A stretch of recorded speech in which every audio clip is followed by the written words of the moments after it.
Hello everybody and welcome to This Week in Security. I'm your host Luca, and after a very infamous 2024 for Crowdstrike, the cybersecurity firm is starting 2025 a little rough as cybercriminals have picked up a new tactic, impersonating Crowdstrike recruiters in order to distribute a crypto miner on their victims' devices. Cybersecurity firm Crowdstrike says it identified a critical problem in its software and is working to fix the issue. Computers went down and took tons of services with them, including banks and hospitals. Cybercriminals are luring victims into downloading XMR-rigged crypto mining malware via very convincing emails, inviting them to schedule fake interviews using a malicious link.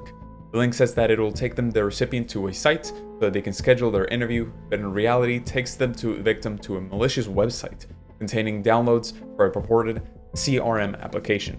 Once the user downloads and runs the program, it'll fake crash while in the background communicating with a Git repository and begin downloading a crypto miner.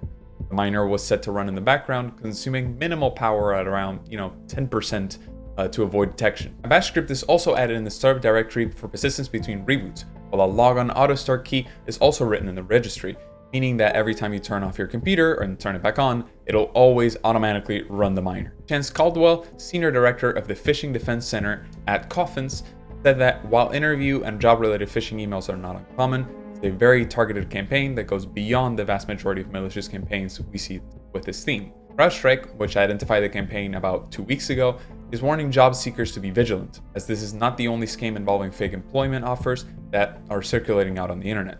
It recommended avoiding any interviews carried out through instant message or email and refusing to download any software for an interview. And I stressed the importance of verifying the authenticity of any Crowdstrike hiring communications by contacting recruiting@crowdstrike.com. This story highlights the importance of staying aware of phishing scams, particularly those targeting job seekers. If you watching right now, are a person in a recruitment process, regardless of the company, you should verify the authenticity of who is talking to you and avoid downloading files. You should do that by, checking who is emailing you, if their email actually corresponds to previous emails or emails that you can find online regarding that company, as well as, making sure that whatever they are telling you to download is also available on their website. It is very unlikely that a recruiter from any company will ever tell you to download a random executable as part of their interview process. And if they do, you should look through their official websites to make sure that, this is correct. Don't click on any of the links in their emails that take you to the website, because that might be edited to make it look like the real website, but it's a fake. You should go through Google, go to their official website through real means and get, all the information from there. If we have any company executives watching today, for some reason, the organizations can reduce the risk of such attacks by educating employees on phishing tactics, monitoring for suspicious network traffic, and employing endpoint protection solutions to detect and block malicious activity.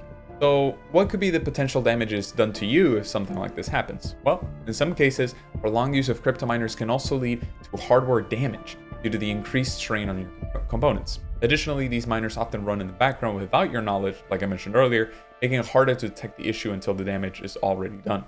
Some things you can do to make sure you don't fall for similar scams, like I mentioned earlier, is to check if you applied for the job, view recruiter credentials and make sure that they're correct, avoid downloading unsolicited files, inspect links before clicking, and use strong antivirus software. To be honest, that's all I have for this week.